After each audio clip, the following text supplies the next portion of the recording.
পশ্চিমবঙ্গ বিধানসভায় নিরাপত্তারক্ষী নিয়ে প্রবেশের নিয়মে এবার থেকে বড় পরিবর্তন আসছে। সোমবার বিধানসভার বিশেষ অধিবেশনের প্রথম দিনে অধ্যক্ষ বিমান বন্দ্যোপাধ্যায় জানিয়েছেন, কোনো বিধায়ক আর ব্যক্তিগত দেহরক্ষী নিয়ে বিধানসভায় ঢুকতে পারবেন না। শুধুমাত্র মুখ্যমন্ত্রীর ক্ষেত্রে এই নিয়ম কার্যকর হবে না। এখানে আর্মস নিয়ে কোনো সিকিউরিটি ঢুকবে না এবং আপনারা লক্ষ্য করে দেবেন যারা সিকিউরিটি আসে তারা হয়তো আমাদের অধিবেশন কক্ষ পর্যন্ত পৌঁছে দিয়ে তারা চলে যান। এবং হাইকোর্টের যে অর্ডার রয়েছে তার মান্যতা দিয়ে আমি সমস্ত মন্ত্রিসভা সদস্য সব বিধায়কদের কাছে আবেদন করেছি, আপনারা আপনাদের প্রাইভেট সিকিউরিটি যারা আর্মস নিয়ে ঢুকবেন তাদের ঢুকতে দেওয়া হবে না এবং শুধুমাত্র মুখ্যমন্ত্রীর ক্ষেত্রটা বাদ দিয়ে মুখ্যমন্ত্রীর সিকিউরিটিটা আমাদের বিধানসভাতেও যত গুরুত্বপূর্ণ বাইরেও ততটাই গুরুত্বপূর্ণ এবং সেই হিসেবে আমার মাননীয় মুখ্যমন্ত্রীর যে সিকিউরিটি রয়েছে তারাই আসবেন, তাদের জন্য এই রেস্ট্রিকশনটা আমরা ইম্পোজ করিনি। তার কথায় মুখ্যমন্ত্রীর নিরাপত্তা কর্মীরা বিধানসভায় এলেও তাঁরা কখনো অস্ত্র বহন করেন না। এই নিয়ম দেশের অন্যান্য বিধানসভা এবং লোকসভাতেও বিদ্যমান। নিরাপত্তার ক্ষেত্রে হাইকোর্টের আদেশ আমরা পালন করব। মাননীয় মুখ্যমন্ত্রী কোনোদিনই আর্ম সিকিউরিটি নিয়ে বিধানসভায় আসেননি।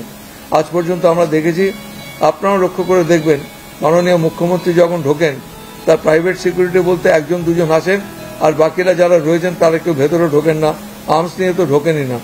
সুতরাং আমাদের যে হাইকোর্টের নির্দেশিকা সেটা মেনেই আমরা সবাইকে অনুরোধ করেছি। লোকসভাতেও একই জিনিস রয়েছে, সিকিউরিটি নিয়ে ঢুকতে দেওয়া হয় না, আর্ম সিকিউরিটি তো বটেই।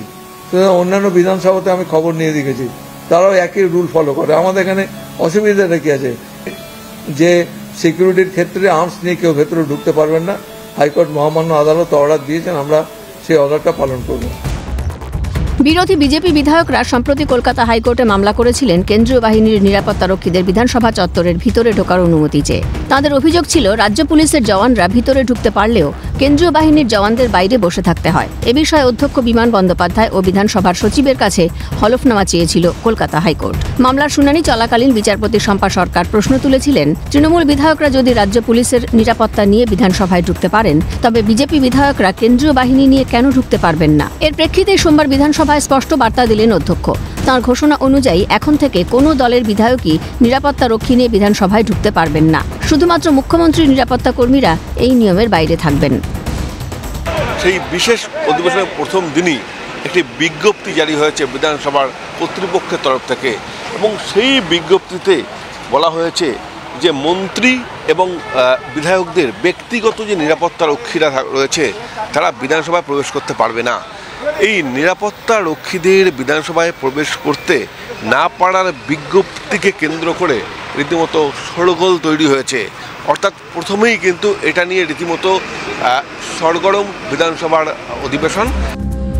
প্রসঙ্গত, তৃণমূল বিধায়করা সাধারণত রাজ্য পুলিশের নিরাপত্তা পান, অন্যদিকে বিজেপি বিধায়কদের নিরাপত্তার দায়িত্বে থাকেন কেন্দ্রীয় বাহিনীর জওয়ানরা। বিধানসভা সূত্রে খবর, এই নতুন নিয়ম কার্যকর হলে ভবিষ্যতে নিরাপত্তা সংক্রান্ত কোনো বিভ্রান্তি বা বৈষম্যের অভিযোগ উঠবে না। ইতিমধ্যে এই সংক্রান্ত নোটিশ টাঙিয়ে দেওয়া হয়েছে বিধানসভার গেটে। জানা গিয়েছে, ক্ষুদিরাম অনুশীলন কেন্দ্র এবং টাউন হলে নিরাপত্তারক্ষীদের বসার ব্যবস্থা করা হয়েছে। অধ্যক্ষ বিমান বন্দ্যোপাধ্যায়ের এই ঘোষণাকে ঘিরে শুরু হয়েছে রাজনৈতিক তরজা। অধ্যক্ষের এই নির্দেশকে স্বাগত জানিয়েছেন শাসক দলের বিধায়করা। তৃণমূল বিধায়ক নির্মল মাঝি জানালেন, সবার ক্ষেত্রেই এক আইন হওয়া উচিত। বিধানসভার মাননীয় অধ্যক্ষ সকলের নিরাপত্তা, আমাদের সবার নিরাপত্তা সুনিশ্চিত করতে হবে। সে বিধানসভার সদস্যই হোক, বিধানসভার মার্শালই হোক, ডেপুটি মার্শালই হোক, সেক্রেটারি হোক এবং স্পিকার নিজে হোক। হ্যাঁ, সেটাই তো হওয়া সমীচীন, সেটাই তো হওয়া সমীচীন। কিন্তু সবার ক্ষেত্রে সমান আইন হোক। যদিও বিধানসভার অধ্যক্ষের এই নির্দেশ নিয়ে সুর চড়িয়েছে পদ্মশিবির। রাজ্যের বিরোধী দলনেতা শুভেন্দু অধিকারীর হুঁশিয়ারি, নিরাপত্তার ক্ষেত্রে মুখ্যমন্ত্রীকে ছাড় দেওয়া হলে আমরা আদালতের দ্বারস্থ হব।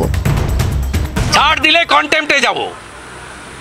আমি আমার লয়ার, সচিব, DGP, director of security, CP ক্যালকাটাকে মেল করে দিয়েছি এবং honourable justice Amrita Sinha clear বলেছে যদি ভায়োলেশন হয় কোর্টে আসবেন অ্যাগ্রিভড হলে। মমতা ব্যানার্জি 4 তারিখে আসবে, ছবি তুলব, আপনারাও সাহায্য করবেন ভিডিও দিয়ে। 8 তারিখে কোর্টে চলে যাব। সব মিলিয়ে বিধানসভার নিরাপত্তা রক্ষী ছাড়া প্রবেশের বিষয়ে অধ্যক্ষের এই সিদ্ধান্তকে ঐতিহাসিক বলে মনে করছে ওয়াকিবহাল মহল। ক্যামেরায় জ্যাকি সিং ও অপূর্ব দেবনাথের সঙ্গে বিপ্লব চক্রবর্তী ও রাজা সাহার রিপোর্ট, ক্যালকাটা নিউজ।